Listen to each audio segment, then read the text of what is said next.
রব্বুল আলামিন কোরআনুল কারীমে বড় চমৎকার করে বলেছেন, আল্লাহু খালিকু কুল্লি শাইইন ওয়া হুয়া আলা কুল্লি শাইইন ওয়াকিল। আল্লাহ তাআলা বলছেন, সব কিছুকে সৃষ্টি করেছি আমি, আর সকল কিছুর পরিচালনা এবং নিয়ন্ত্রণের দায়িত্ব যিনি গ্রহণ করেছেন সবাই বলেন তিনি কে? ভূমিকম্পের প্রথম কারণ বলছিলাম প্রাকৃতিক কারণ। এই প্রকৃতিকে একজন সৃজন করেছেন, এটাকে স্থির এবং ভারসাম্যপূর্ণভাবে তিনি পরিচালনা করছেন। আবার তিনি যদি চান তাহলে এই স্থির প্রকৃতিকে অস্থির বানানো অথবা ভারসাম্যপূর্ণ অবস্থা থেকে ভারসাম্যহীন করে দেওয়ার একমাত্র ইখতিয়ার আছে যার, তিনি কে? আজকের বিজ্ঞান বলছে আমরা যে মাটির উপরে আছি, এই মাটিগুলো কয়েকটা প্লেটের উপরে নির্মিত। বিজ্ঞান যেগুলোর নাম দিয়েছে টেকটনিক প্লেট। এই টেকটনিক প্লেটগুলো সন্তরণশীল। সন্তরণকালের সময়ে যখন কোনো প্লেট আরেকটা প্লেটের সাথে ধাক্কা খায়, তখনই প্লেটের উপর থাকা এই মাটিগুলো কেঁপে ওঠে। আর একটা প্লেটের সাথে আরেকটা প্লেটের হিটিং, ধাক্কাটা লাগবে যত জোরে, ভূমিকম্পের মাত্রাটাও হবে তখন তত বেশি।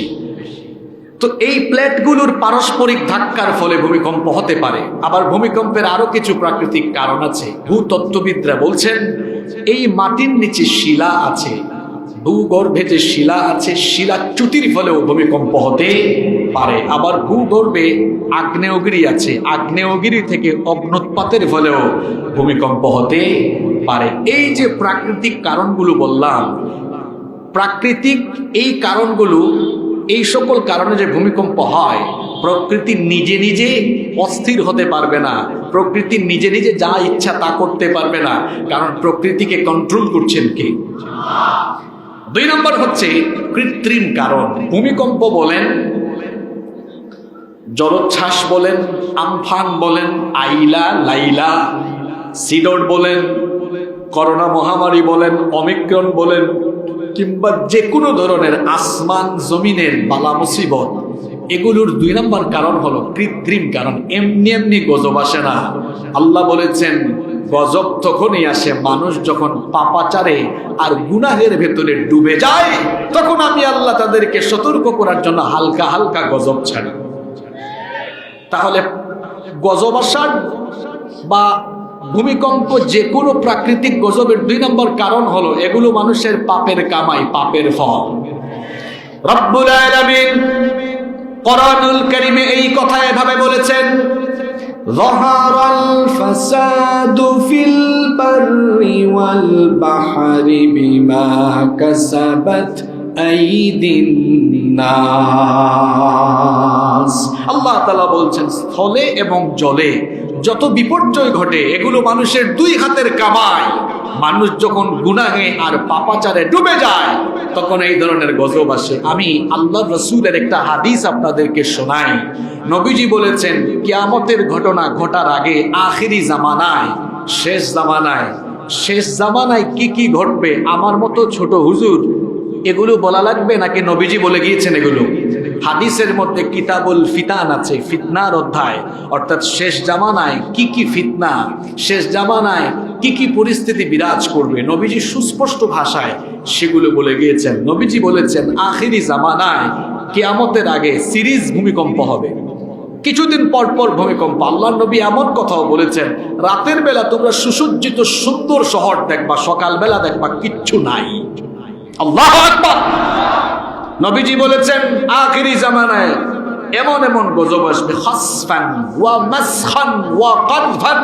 নবীজি বলেছেন ঘন ঘন ভূমিকম্প, দাবানল, মহামারী, চেহারার বিকৃতি। কিছুদিন আগে একটা ছেলে তাশরিফ খান, ছেলেটা গান করে, আমি তাকে চিনতাম না। সিলেটে ভয়াবহ বন্যা যখন হয়েছে তখন থেকে আমি তাকে চিনি, আমার বাড়িও সিলেটে। আপনারা জানেন গত বছর সিলেটে শতাব্দীর ভয়াবহ বন্যা হয়েছিল। আমি বন্যার শুরু থেকে শেষ পর্যন্ত বন্যার্ত মানুষের পাশে থাকার চেষ্টা করেছি এবং ওই বন্যায় সরকারের পাশাপাশি এদেশের আলেম ওলামারা কি কন্ট্রিবিউশন রেখেছেন আপনারা তা সোশ্যাল মিডিয়ায় দেখেছেন। যদিও মূলধারা মিডিয়াগুলোতে আলেমদের কন্ট্রিবিউশনগুলো ভালোভাবে দেখানো হয় নাই। আমি বুঝি না এক শ্রেণীর মিডিয়া টুপি আর দাড়ি দেখলেই কেন তারা আলেমদের ভালো ভালো কাজগুলোকে দেখায় না। আমি নিজে 1,20,00,000 টাকা এর মতো অনুদান আমরা সিলেটের বন্যার্থদের কাছে পৌঁছে দিয়েছি আলহামদুলিল্লাহ। আমাদের শেখ আহমদুল্লাহ সহ এদেশের সকল দলের, সকল মতের, সকল ধরনের আলেমরা মানুষের পাশে দাঁড়িয়েছেন। অনেকে বলে আলেমরা সমাজের জন্য কি করে, আলেমরা সমাজের জন্য কি করে এটা দেখতে হলে কালো চশমা খুলে দিয়ে মাঠে ময়দানে নেমে দেখা লাগবে। এদেশের আলেমরা মানুষের কাছে মাথার তাজ হয়ে আছেন, কারণ এদেশের মানুষের সুখে দুঃখে আলেমরা সব সময় ছিলেন, আছেন, থাকবেন ইনশাআল্লাহ। তো আমি বলছিলাম তাশরিফ খান, এই ছেলেটাকে সিলেটের বন্যা থেকে আমি চিনি, আপনারা তাকে অনেকে চেনেন। এই ছেলেটা ফেসিয়াল প্যারালাইজড নামক একটা রোগে আক্রান্ত হয়েছে। আমি পত্রপত্রিকায় এবং বিভিন্ন অনলাইন পোর্টালে দেখেছি এই রোগে পৃথিবীর বহু মানুষ এখন আক্রান্ত। ফেসিয়াল প্যারালাইজড, মুখের এক অংশ বাঁকা হয়ে যায় কিংবা চোখের এক অংশ বাঁকা হয়ে যায়। আমি মাঝে মাঝে অবাক হই, আমরা যে মাঝে মাঝে আল্লাহর দেওয়া মুখ দিয়ে যা মন চায় তাই বলি, বেটা মুখের লাগাম একটু টেনে ধরো, নইলে যে আল্লাহ মুখ দিয়েছেন ওটা বাঁকা করে দিয়ে আল্লাহ তোমাকে সাইজ করে দিবে, কারণ সব ক্ষমতার মালিক কে? ছেলেটাকে আমি কয়েকদিন আগে দেখে আমি মনে কষ্ট পেয়েছি। সে গান করুক, কিন্তু মানুষ হিসাবে, এবং সে সামাজিক অনেক কাজ করেছে, মানবিক কাজ করেছে। এজন্য সকলের প্রতি আমাদের অন্তরে ভালোবাসা এবং দোয়া আছে না নাই? ছেলেটাকে দেখেছি, আমার অত্যন্ত খারাপ লেগেছে। আমি তার জন্য দোয়া করেছি, এখনো করছি। আমরা আজকেও দোয়া করছি আল্লাহ যেন তাকে সুস্থ করে দেয়। আমি এর আগেও বলেছি যে তাশরিফ খান তিনি যদি আমাদের এই বক্তব্য শোনেন, আমি বলবো ভাই আপনি সিলেটে যে কাজ করেছেন এবং বিভিন্ন সময় আপনি যে মানবিক আর সামাজিক কাজ করেছেন, হয়তো আল্লাহ তাআলা আপনার এই কাজগুলো পছন্দ করেছেন। আপনি গান বাজনায় আছেন, আপনি হয়তো ওইটা ছেড়ে দেওয়ার জন্য আল্লাহ একটা ফিতনায় ফেলেছেন আপনাকে। রোগ দেওয়া এবং রোগ থেকে শিফা দেওয়ার মালিক কে? আমরা তো আইয়ুব নবীর ইতিহাস জানি। 18 বছর তিনি রোগে আক্রান্ত ছিলেন, শরীরের পুরো অংশ পচে গিয়েছে, একেবারে মাংসগুলো খসে খসে পড়ছিল।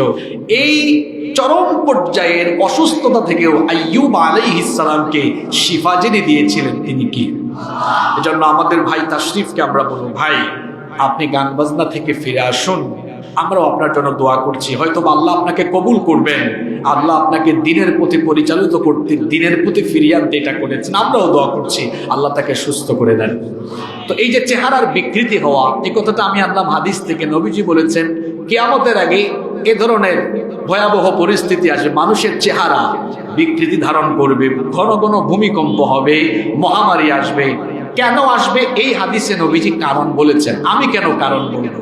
নবীজি বলেছেন কিয়ামতের আগে এই ধরনের গজব, ঘন ঘন ভূমিকম্প, ঘন ঘন মহামারী, চেহারার বিকৃতি, দাবানল, জলোচ্ছ্বাস কিংবা যে কোনো বিপর্যয় আসার কারণ হলো, নবীজি হাদিসে বলেছেন ইদা কানাল মাগনামু দুআলা, যখন রাষ্ট্রীয় সম্পদ নিজের সম্পদ মনে করে লুটপাট করে জনগণের সম্পদ খায়া দেয়া পেট বড় করা আরম্ভ হবে, তখনই এই ধরনের গজব আসবে। ওয়াল আমানাতু মাগরামা, নবীজি বলেছেন চতুর্দিকে যখন আমানতের খেয়ানত আরম্ভ হবে। ওয়া তুআল্লিমা লিগাইরিদ দ্বীন, যখন মুসলমান তার শিক্ষা ব্যবস্থা থেকে দ্বীনকে ডিলিট করে দিবে। ওয়াল খামরা ওয়াল মাআজিফ, যখন মাদক বেড়ে যাবে, গান বাজনা বেড়ে যাবে। ওয়ায়ুকসারু জিনা, জিনা বেড়ে যাবে। যখন সমাজে এরকম পাপাচার, ফাহেশা কাজ বেড়ে যাবে, তখনই কিয়ামতের আগে ভূমিকম্প, মহামারী, খরা, বন্যা, এরকম প্রাকৃতিক বিপর্যয় দিয়ে মানুষকে বিপর্যয়ে ফেলবেন যিনি, তিনি কি? তাহলে বোঝা গেল আল্লাহর গজব থেকে বাঁচতে হলে আল্লাহমুখী হতে হবে। আল্লাহ আমাদের সবাইকে তার দ্বীনের উপরে অবিচল থাকার তৌফিক দান করেন।